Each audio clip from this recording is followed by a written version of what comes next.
नमस्कार विद्यार्थ्यांनो, मी आपल्या सर्वांचे आपल्या चॅनलवर स्वागत करत आहे. आज आपण मराठीचे काही महत्त्वाचे क्वेश्चन्स घेणार आहोत, जे की आपल्या TET एक्झामसाठी अत्यंत महत्त्वाचे आहेत. हे व्हिडिओ तुमच्या रिव्हिजनसाठी आहे. तुम्ही हा व्हिडिओ शेवटपर्यंत बघा. तुमची अर्ध्याच्या वरती रिव्हिजन होऊन जाईल. मला दुसरे कोणतेही व्हिडिओ बघायची गरज पडणार नाही. या व्हिडिओमध्ये आपण सगळं कवर करत आहोत, म्हणजे या सिरीजमध्येच आपण सगळं कवर करत आहोत. असं बघण्यात आलं की बऱ्याच मुलांना इंग्लिशमध्ये पण खूप प्रॉब्लेम येत आहे. जर तुम्हाला इंग्लिशशी रिलेटेड व्हिडिओ पाहिजे असेल तर तुम्ही कमेंट करू शकता. माझी काही जास्त काही अपेक्षा नाही आहे, पण 50पेक्षा जास्त जर कमेंट आला या व्हिडिओवर तर आपण इंग्लिशचे पण व्हिडिओ घेऊयात. व इतरही कोणत्या सब्जेक्टमध्ये काही प्रॉब्लेम असेल तर तुम्ही कमेंट करू शकता. आपण त्याचे क्वेश्चन सॉल्व्ह करूया. आता टाईम वेस्ट न करता आपण मराठी स्टार्ट करूया.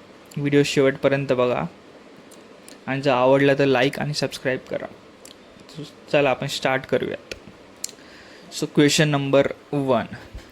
लेखक या नामाचे स्त्रीलिंगी रूप पुढीलपैकी कोणते आहे? ऑप्शन नंबर 1 लेखिका, लेखकी.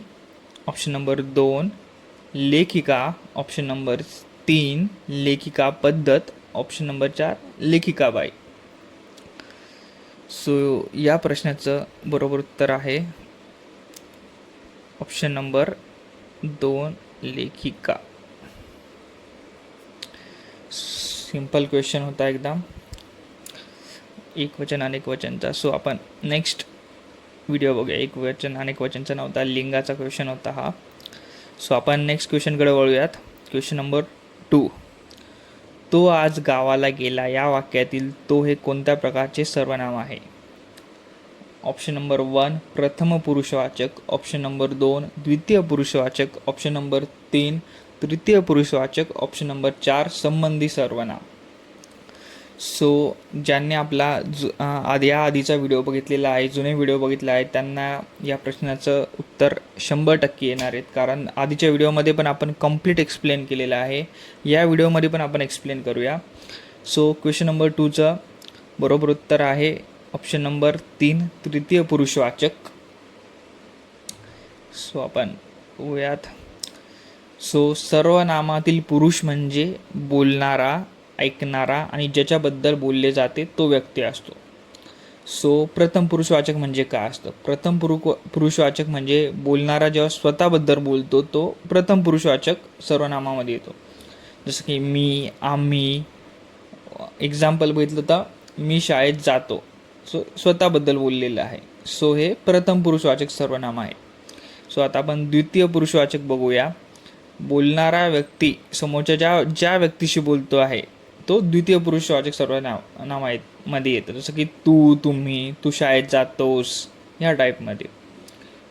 आणि तृतीय पुरुषवाचक नावाचं बघितलं तर बोलणारा ज्या व्यक्तीबद्दल बोलतो पण ती व्यक्ती संभाषणात सहभागी नसते त्याला आपण तृतीय पुरुषवाचक म्हणतो. जसं की तो, ती, ते. जसं की तो आज गावाला गेला. आपण ह्या प्रश्न पाहिलं तर तो आज गावाला गेला. बोलणारा व्यक्ती कोणीतरी आहे, ऐकणारा समोरचा आहे, ज्याच्याबद्दल बोलले जात आहे तो तिसरा व्यक्ती आहे. हे तृतीय पुरुषवाचक सर्वनाम आहे. अत्यंत सोपं आहे हे, काही अवघड नाही याच्यामध्ये. आता आपण नेक्स्ट क्वेश्चनकडे जाऊयात. Question number 3. जो मेहनत करतो तोच यशस्वी होतो. हे वाक्य कोणत्या प्रकारचे आहे? ऑप्शन नंबर 1 केवल वाक्य. ऑप्शन नंबर 2 संयुक्त वाक्य. ऑप्शन नंबर 3 मिश्र वाक्य. ऑप्शन नंबर 4 प्रधान वाक्य. या प्रश्नाचं बरोबर उत्तर आहे ऑप्शन नंबर 3 मिश्र वाक्य. कसं ते बघूया आपण. या वाक्यात 2 भाग आहेत. जो मेहनत करतो हे गौण वाक्य आहे आणि तो यशस्वी होतो हे प्रधान वाक्य आहे. जो आणि तो हे शब्द 2 वाक्यांना जोडतात. जो मेहनत करतो हा एक भाग एकटा पूर्ण अर्थ देत नाही. जो मेहनत करतो असं म्हणल्यावर ऐकण्याला प्रश्न पडतो की काय. तोच यशस्वी होतो हा मुख्य विचार सांगतो, त्यामुळे हे प्रधान वाक्य आहे. जेव्हा एका वाक्यात एक प्रधान वाक्य आणि एक किंवा अधिक गौण वाक्य असते त्याला आपण मिश्र वाक्य म्हणतो. हे तुम्हाला लक्षात ठेवायचं आहे. जेव्हा एका वाक्यात प्रधान वाक्य आणि एक किंवा अधिक गौण वाक्य असतात त्याला आपण काय म्हणतो? मिश्र वाक्य म्हणतो. सो लक्षात ठेवण्याची सोपी ट्रिक आहे याच्यामध्ये. ज्या पण वाक्यामध्ये जो, तो, जेव्हा, तेव्हा, जर, तर, जसा, तसा, जितका, तितका अशा टाईपचे वाक्य येतात, तो नेहमी मिश्र वाक्य असतो. जसं की जो नियमित अभ्यास करतो तोच परीक्षेत चांगले गुण मिळवतो. सो असे बरेच उदाहरणं आहेत. सो ही सिंपल ट्रिक आहे लक्षात ठेवायची. जो, तो, जेव्हा, तेव्हा, जर, तर, जितका, तितका, जसा, तसा असं आलं की न बघता आपण मिश्र वाक्य हे सिलेक्ट करायचं ऑप्शन. सो नेक्स्ट क्वेश्चनकडे जाऊयात. सूर्य या शब्दाचा समानार्थी नसलेला शब्द कोणता आहे? ऑप्शन नंबर 1 रवी, ऑप्शन नंबर 2 भास्कर, ऑप्शन नंबर 3 दिनकर, ऑप्शन नंबर 4 शशांक. सो या क्वेश्चनचं बरोबर उत्तर आहे, म्हणजे जो समानार्थी नसलेला शब्द आहे तो आहे ऑप्शन नंबर 4 शशांक. सो आपण सगळे ऑप्शन बघूया. सो रवी याचा अर्थ पण सूर्यच होतो, जसं की रवी किरणे हे पृथ्वीवर पडतात. भास्कर याच्यात भास म्हणजे प्रकाश असतो, जो प्रकाश देतो तो भास्कर, त्यामुळं हे पण एक सूर्याचंच समानार्थी शब्द आहे.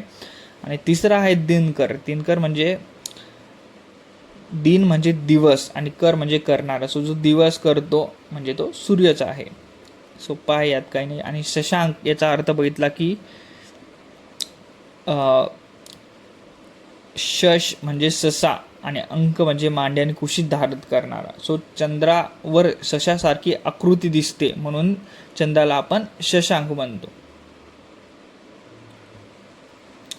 सो आता आपण सूर्याचे काही समानार्थी शब्द बघूया. रवी, भानू, भास्कर, दिनकर, आदित्य आणि दिवाकर. आणि चंद्राचे समानार्थी शब्द बघितले तर शशांक, इंदू, निशाकर, सुधाकर आणि चंद्रमा. हे सगळे लक्षातच ठेवायचे तुम्हाला, यात काही ट्रिक वगैरे काही नाही आहे. सो आता आपण नेक्स्ट क्वेश्चन बघूया. Question number 5. विद्यार्थी मैदानात धावतात या वाक्यातील प्रयोग ओळखा. सो क्वेश्चन नंबर 5चं बरोबर उत्तर आहे, पहिले ऑप्शन बघूया. सकर्मक कर्तरी, ऑप्शन नंबर 2 कर्मक कर्तरी, ऑप्शन नंबर 3 कर्मणी, ऑप्शन नंबर 4 भावे. सो याचं बरोबर उत्तर आहे ऑप्शन नंबर 2 कर्मक कर्तरी. सो कसं ते बघूया आपण. सो सर्वात पहिली स्टेप 1 आहे, आपल्याला काय करायचं आहे की कर्ता ओळखायचा आहे. सो या वाक्यात विद्यार्थी हा कर्ता आहे. सो क्रिया कोण करतो? विद्यार्थी. सो विद्यार्थी धावतात म्हणून विद्यार्थी हा एक कर्ता आहे. त्यानंतर आपल्याला क्रियापद ओळखायचं आहे. वाक्यातील क्रियापद काय आहे? धावतात. सो कर्म पण आहे आणि क्रियापद पण आहे. विद्यार्थी काय करतात? धावतात. सो विद्यार्थी धावतात. सो या वाक्यामध्ये क्रियेला कर्माची गरज नाही आहे, म्हणजे कर्ता आणि क्रियापद हे सफिशियंट आहे वाक्यासाठी. सो हे वाक्य अकर्मक कर्तरी होतं.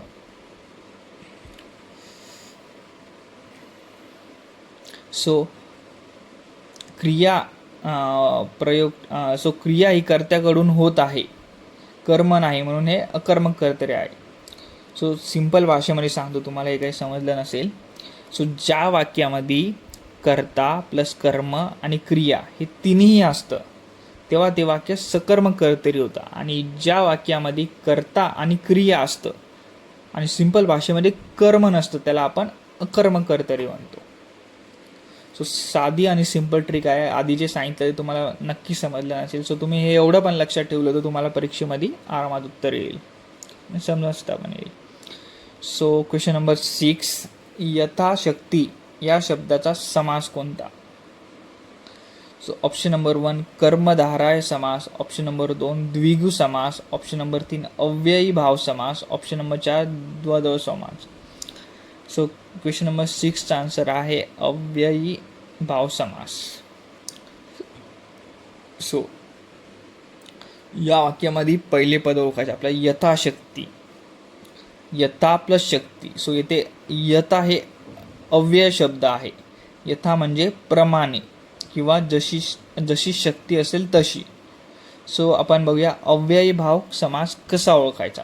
ज्या समासात पहिले पद हे अव्यय असते त्या समासाला आपण काय म्हणतो, अव्ययी भाव समास म्हणतो. ज्या समासात पहिले पद हे अव्यय असते त्या समासाला आपण अव्ययी भाव समास म्हणतात.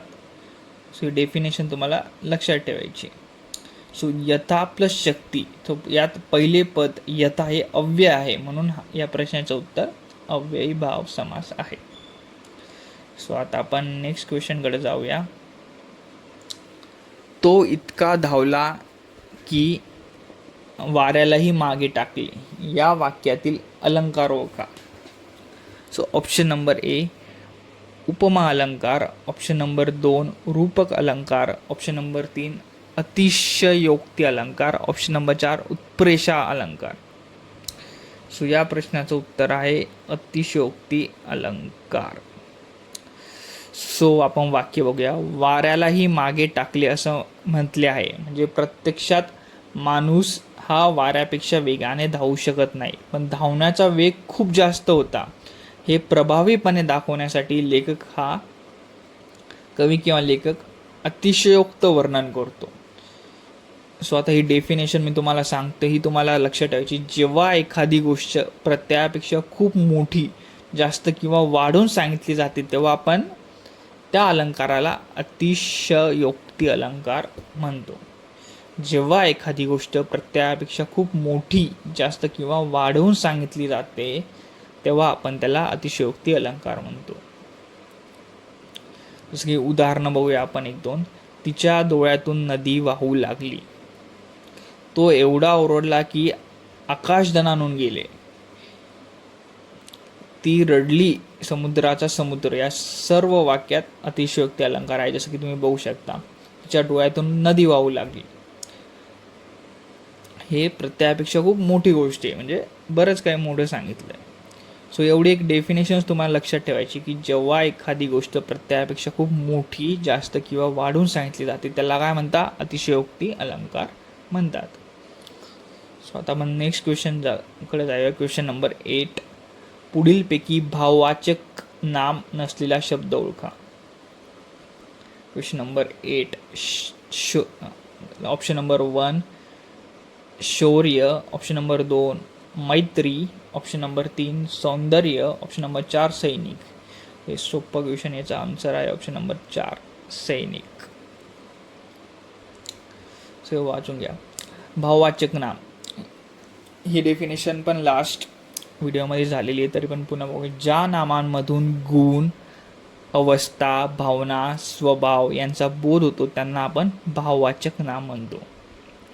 ज्या नामांमधून गुण, अवस्था, भावना किंवा स्वभाव यांचा बोध होतो त्यांना आपण भाववाचक नाम म्हणतो. जसं की उदाहरण प्रेम, मैत्री, सौंदर्य, शौर्य, दयाळूपणा. ही नावे आपण पाहू किंवा स्पर्श करू शकत नाही, ते फक्त अनुभवू शकतो. सो पुन्हा एकदा आपण डेफिनेशन बघूया. ज्या नामांमधून गुण, अवस्था, भावना किंवा स्वभाव यांचा बोध होतो त्यांना आपण काय म्हणतो, भाववाचक नाम म्हणतो. सो मी जेवढं होईल तेवढं ट्राय करतोय की तुमचं या व्हिडिओमध्ये सगळं झालं पाहिजे. तुम्हाला इतर काही वाचायची गरज नाही पडली पाहिजे.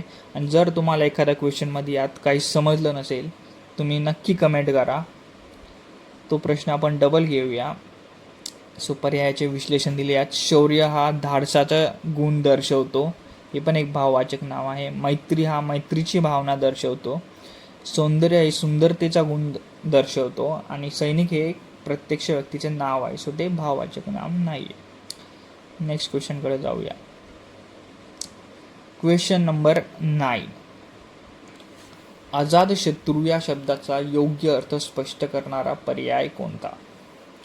ऑप्शन नंबर 1 ज्याचा जन्मच झाला नाही, ऑप्शन नंबर 2 ज्याला शत्रू नाही, ऑप्शन नंबर 3 जो सर्वांचा शत्रू आहे, ऑप्शन नंबर 4 जो शत्रूंना घाबरतो. एकदम अतिशय सिंपल क्वेश्चन होता हा. याचं उत्तर आहे ऑप्शन नंबर 2 ज्याला शत्रू नाही. सो बघून घेऊया आपण एक्सप्लेनेशन. पण अजात म्हणजे काय, जन्मलेला नाही. अजात या शब्दाचा अर्थ होतो की जन्मलेला नाही, आणि शत्रू म्हणजे वैरी. सो अजात शत्रू याचा अर्थ होतो की ज्याला शत्रू नाही. नेक्स्ट क्वेश्चनकडे जाऊया आपण. Question number 10. कानावर हात ठेवणे या वाक्यप्रचाराचा योग्य अर्थ काय? ऑप्शन नंबर 1 ऐकणे, ऑप्शन नंबर 2 पश्चाताप करणे, ऑप्शन नंबर 3 कान दुखणे, ऑप्शन नंबर 4 झोपणे. सो याचं बरोबर उत्तर आहे ऑप्शन नंबर 2 पश्चाताप करणे. हे तर तुम्हाला पाठच करावे लागणार आहे वाक्यप्रचार, यात समजण्यासारखं काय नाही. Question number 11. तोंडाची वाफ दवडणे या वाक्य प्रचाराचा योग्य अर्थ काय? या प्रश्नाचं उत्तर बऱ्याच विद्यार्थ्यांना येणार नाही आहे. सो आपण बघूया. ऑप्शन नंबर 1 थंडी वाजणे, ऑप्शन नंबर 2 विनाकारण बोलत राहणे, ऑप्शन नंबर 3 मोठ्याने ओरडणे, ऑप्शन नंबर 4 गाणे म्हणणे. सो या प्रश्नाचं बरोबर उत्तर आहे ऑप्शन नंबर 2 विनाकारण बोलत राहणे. सो आता आपण नेक्स्ट क्वेश्चनकडे जाऊया. Question number 12. नाकी नऊ आणणे या वाक्यप्रचाराचा समानार्थी वाक्यप्रचार ओळखा. क्वेश्चन नंबर 1 ऑप्शन नंबर 1 जीवात मुठी धरणे, ऑप्शन नंबर 2 तोंडाची वाफ दवडणे, ऑप्शन नंबर 3 दमछाक करणे, ऑप्शन नंबर 4 धूळ फेकणे. सो या प्रश्नाचं बरोबर उत्तर आहे ऑप्शन नंबर 3 दमछाक करणे. सो नाकी नऊ आणणे म्हणजे काय बघूया आपण. एखाद्याला आपण खूप त्रास देणे किंवा खूप दमवणे त्याला काय म्हणतात? नाकी नऊ आणणे. सो दमछाक करणे, सो या वाक्यप्रचाराचा पण सेम अर्थ होतो की एखाद्याला आपण खूप त्रास देतो किंवा खूप दमवतो. सो याचा याचं उत्तर ऑप्शन नंबर 3 आहे दमछाक करणे. सो आता आपण नेक्स्ट क्वेश्चन करत जाऊया. Question number 13. घरचा आहेर या वाक्यप्रचाराचा अचूक अर्थ निवडा. या प्रश्नाचं सुद्धा उत्तर बऱ्याच विद्यार्थ्यांना येणार नाही आहे. नवीन वाक्यप्रचार आहे हा, जास्त याच्यातला नाही. सो ऑप्शन नंबर 1 घरातील भेटवस्तू, ऑप्शन नंबर 2 आपल्या माणसाकडून झालेला त्रास किंवा नुकसान, ऑप्शन नंबर 3 पाहुण्यांनी दिलेली भेट, ऑप्शन नंबर 4 घर बांधण्यासाठी दिलेली मदत. सो या प्रश्नाचं उत्तर आहे ऑप्शन नंबर 2 आपल्या माणसाकडून झालेला त्रास किंवा नुकसान. सो आता आपण नेक्स्ट क्वेश्चनकडे जाऊया. मी घरी थांबलो कारण बाहेर जोरदार पाऊस पडत होता. हे वाक्य उभण्या अवयवाच्या कोणत्या उपप्रकारातील आहे? ऑप्शन नंबर 1 उद्देशबोधक उभयान्वयव्यय, ऑप्शन नंबर 2 कारणबोधक उभयान्वयव्यय, ऑप्शन नंबर 3 परिणामबोधक उभयान्वयव्यय, ऑप्शन नंबर 4 विकल्पबोधक उभयान्वयव्यय. सो या प्रश्नाचं बरोबर उत्तर आहे ऑप्शन नंबर 2 कारणबोधक उभयान्वयी अव्यय. सो वरील प्रश्न हा उभयान्वय अव्यया घटकावर आधारित आहे, कारण या वाक्यात कारण या शब्द 2 वाक्यांना जोडतो आणि एखाद्या कृतीमागील कारण सांगतो. सो आता आपण व्यवस्थित वाक्य बघूया. मी घरी थांबलो कारण बाहेर जोरदार पाऊस पडत होता. इथे मी घरी थांबलो हे परिणाम आहे, एक घटना आहे, आणि जोरदार पाऊस पडत होता हे एक कारण म्हणून यूज केलेलं आहे. सो हे कारणबोधक उभयान्वय अव्यय आहे.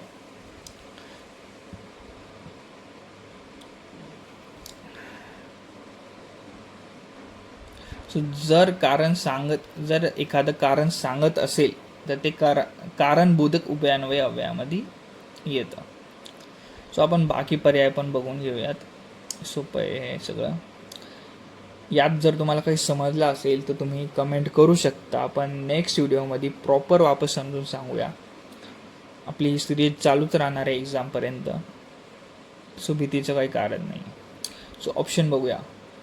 उद्देशबोधक कशाला म्हणतात? जेव्हा एखाद्या वाक्यामध्ये हेतू किंवा उद्देश दर्शवला जातो त्याला आपण उद्देशबोधक म्हणतो. जसं की उदाहरण बघूया आपण. तो अभ्यास करतो जेणेकरून तो पास होईल. सो हे झालं एक उद्देशबोधक. सो परिणामबोधक बघूया. एखाद्या कारणाचा जेव्हा परिणाम दर्शवतो, जसं की उदाहरण बघूया, खूप पाऊस पडला म्हणून रस्ते बंद झाले. सो यामध्ये कंप्लीट परिणाम दाखवला आहे. सो हे काय होतं? परिणामबोधक उभयान्वय होतं. सो लास्ट ऑप्शन बघूया आपण, विकल्पबोधक. जेव्हा एखाद्या प्रश्नामध्ये पर्याय दर्शविला जातो तेव्हा आपण त्याला काय म्हणतो, विकल्पबोधक म्हणतो. जसं तू चहा किंवा कॉफी घे, यात त्यांनी पर्याय दिले, एक तर तू चहा घे किंवा कॉफी घे. सो हे विकल्पबोधक आहेत. नेक्स्ट क्वेश्चनकडे जाऊया आपण. आपला हा शेवटचा क्वेश्चन आहे आजचा. तो रोज संध्याकाळी मैदानात खेळत असे, या वाक्यातील काळ ओळखा. ऑप्शन नंबर 1 पूर्ण भूतकाळ, ऑप्शन नंबर 2 अपूर्ण भूतकाळ, ऑप्शन नंबर 3 रीती भूतकाळ, ऑप्शन नंबर 4 साधा भूतकाळ. सो या प्रश्नाचं बरोबर उत्तर आहे ऑप्शन नंबर 3 रीती भूतकाळ. सो हे का आहे आपण बघूया. सो वाक्यात खेळत असे असं आलेलं आहे. सो याचा अर्थ होतं की तो पूर्वी रोज खेळायचा, म्हणजे ती एक सवय आहे. सो भूतकाळातील सवय, रीत किंवा नेहमी होणारी कृती दाखवणारा काळ म्हणजे रीती भूतकाळ. भूतकाळातील सवय, रीत किंवा नेहमी होणारी कृती दाखवणारा काळ म्हणजे रीती भूतकाळ. ही डेफिनेशन तुम्हाला लक्षात ठेवायची आहे. सो या वाक्यात असे, ज्या वाक्यात असे, जाई, खेळत असे, वाचत असे, करीत असे असे शब्द आले, सो बहुतेक वेळा त्याचं उत्तर रीती भूतकाळ असतो. बऱ्याच वेळास म्हणजे हमेशाच असतं. सो आपल्याला फक्त डेफिनेशन लक्षात ठेवायची. भूतकाळात सवय, रीत किंवा नेहमी होणारी कृती दाखवणारा काळ म्हणजे काय असतो, रीती भूतकाळ. सो आजच्या व्हिडिओमध्ये एवढंच. जर तुम्हाला या व्हिडिओमध्ये कोणताही क्वेश्चन जर समजला नसेल तर तुम्ही कमेंट करू शकता. आपण पुन्हा तो प्रश्न घेऊया आणि व्यवस्थित समजून घेऊया. एक्झाम जवळ आली तर पुरेपूर तयारी करा. पूर्ण व्हिडिओ कंप्लीट बघा. आणि जर तुम्हाला व्हिडिओ आवडला असेल तर तुम्ही लाईक, शेअर आणि सबस्क्राईब करू शकता. जर तुम्हाला इतर विषयामध्ये पण काही प्रॉब्लेम असेल तर तुम्ही कमेंट करा. जसं की मी इंग्लिशचं सांगितलं आहे. इंग्लिशमध्ये जर 50च्या वरती कमेंट आल्या या व्हिडिओवर तर आपण इंग्लिशचे पण व्हिडिओ घेऊयात. सो आजसाठी एवढंच. धन्यवाद.